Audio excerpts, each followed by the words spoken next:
Carrément Fleurs, c'est un concept de fleurs en libre service. Aujourd'hui, il y a 50% de notre chiffre d'affaires qui est réalisé par la vente de fleurs en libre service, des bouquets où les gens créent et nos fleuristes refont leurs bouquets. Et puis, quelque chose qui est une tendance depuis plusieurs années, 50% du reste du business qui est fait par un travail plus artisanal, de savoir-faire plus artisanal, qui est fait à l'intérieur des boutiques où on a un travail de nos fleuristes sur des compositions et des bouquets ronds. Dans nos équipes, nous avons que des fleuristes, souvent à part notre franchisé qui n'est pas issu de ce monde. Le concept est là avec une offre libre-service à petit prix où les gens choisissent et une offre beaucoup plus haut de gamme où les gens choisissent des bouquets qui ont déjà été préparés.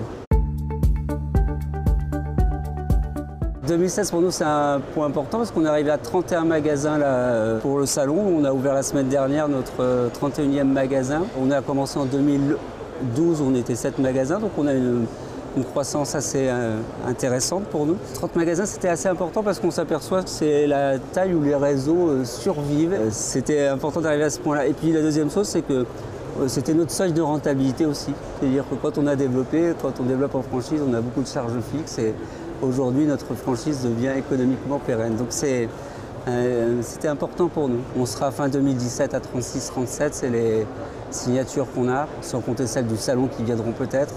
Et j'aimerais fin 2019 arriver à 50 points de vente. Et la différence importante par rapport à nos autres concurrents, c'est qu'on s'est positionné avec une idée qu'il fallait que les royalties soient beaucoup plus basses. Et on a divisé les royalties par 2 par rapport à nos concurrents et on a 3% plafonné à 12 000 €. À 3%, nos franchisés peuvent gagner de l'argent et la tête de réseau doit gagner de l'argent avec ça, c'est ce qu'elle doit faire. Donc c'était mon modèle.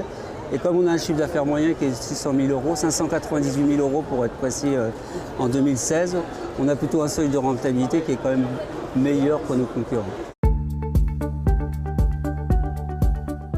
Notre site a 2 ans et on en sort un nouveau là fin mai. Donc ça c'est toute la communication digitale qui existe. C'est toutes les pages des réseaux sociaux qu'on a maintenant un chargé de communication qui fait toute l'animation des réseaux. C'est tout ce qui est par exemple avis vérifié qu'on a mis en place et pour les magasins et pour notre site internet pour valider, pour respecter bien nos concepts. Et puis après, c'est les audits, c'est les conventions qu'on peut réunir, que l'on peut faire, c'est les animateurs qui passent dans le magasin, c'est le soutien à l'ouverture, c'est tous ces services, comme la plupart des franchiseurs qu'on apporte.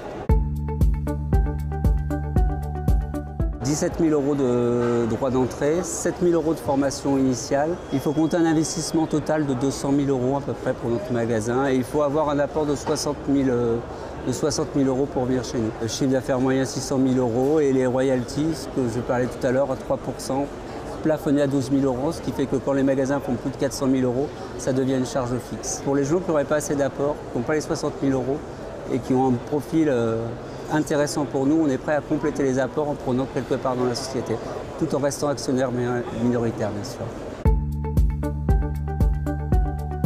Bon manager, bon gestionnaire, bon commerçant, ça c'est le rêve de tout franchiseur, mais surtout pas d'investisseurs. C'est-à-dire que quand je parle d'investisseurs, c'est des gens qui vont venir pensant qu'on met la clé dans la porte et qu'on va gagner de l'argent sans travailler. Ça serait mentir quand ils disent ça. Donc j'ai vraiment besoin de gens qui vont être les mains dans les fleurs et dans la boutique.